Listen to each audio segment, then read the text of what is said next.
আমি তো কালকে স্ট্যাটাস দিয়েছি যে আমার বোধহয় মাঠে যেতে হবে। ছোটবেলাতে ক্রিকেট খেলতাম তো হতাশা, আমি খুবই হতাশাগ্রস্ত।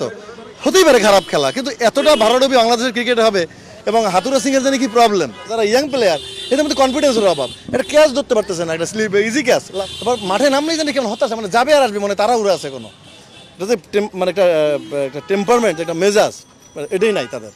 এবং আমি মনে করি যে এই ঘুরে দাঁড়ানো খুব টাফ, আত্মবিশ্বাস হারিয়ে ফেলছে। মানে এই শুরু থেকেই তামিম নাই, আমার মনে হয় টিমের মধ্যে কোনো অন্তর্কোন্দল, খেলোয়াড়দের সাথে সমন্বয়হীনতা।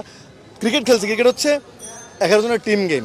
এখানে যখনই আপনি কোচ বলেন বা ম্যানেজমেন্টের সাথে কারো সমন্বয়ের সমস্যা হয়ে যায়, তখনই ক্রিকেট টিমের অবস্থা খারাপ হয়ে যায়। দেখেন খেলোয়াড় কারোর সাথে কারো সমন্বয় নেই, হাসাহাসি মাঠে যে একটা মজা কিছু নাই, খুব সমন্বয়হীনতার অভাব করছে। আর বাংলাদেশকে আমরা এত সুযোগ সুবিধা দিয়েছি, কোথায় দাঁড়িয়ে এত রানের এই বাংলাদেশ তো আমরা দেখি নাই।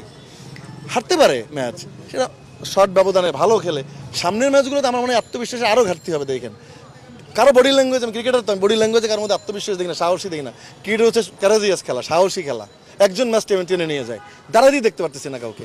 একজন বলার 776 রান দেয়, কেমনি আমরা যে বলার, তারা ব্যাটসম্যান কম রেখেছে, বলার দিয়ে দেখিয়ে দেবে, এত বড় বড় বলার ছিল, বলারাই তো দাঁড়াতে পারছেন। সমন্বয় করতে হবে, যখন কোনো কিছুতে ঘন ধরে পুরো সিস্টেম চেঞ্জ করতে হবে। তামিমদের একটা সমন্বয় দরকার ছিল, আজকে সিনিয়র একটা প্লেয়ার তামিম, দেখেন তার অভিজ্ঞতা হলে মিনিমাম দেখবেন 100 কোনো একটা ম্যাচে 100 পকেট থাকলে অ্যাটলিস্ট টিমের মধ্যে একটা সাহস রাখতো।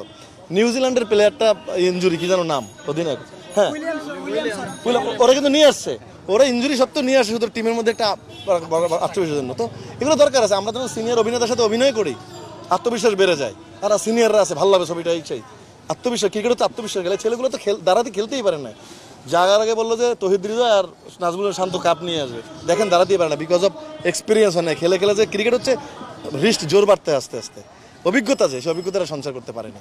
এইটা এই সামনের ম্যাচগুলোতে ঘুরে দাঁড়ানো ভেরি টাফ, এরা কনফিডেন্স হারাবে। হাতুরা সিংকে আমি বললে হবে, হাতুর মেরে ঠিক করতে হবে। ঠিক আছে একটা বিষয়, সেটা হচ্ছে বর্তমান বাংলাদেশের খেলা হচ্ছে কাবাডি খেলা। কাবাডি বাংলাদেশের জাতীয় খেলা কেন? পিছন থেকে সবাই টানে, এই জন্য। থ্যাংক ইউ জাহিদ ভাই।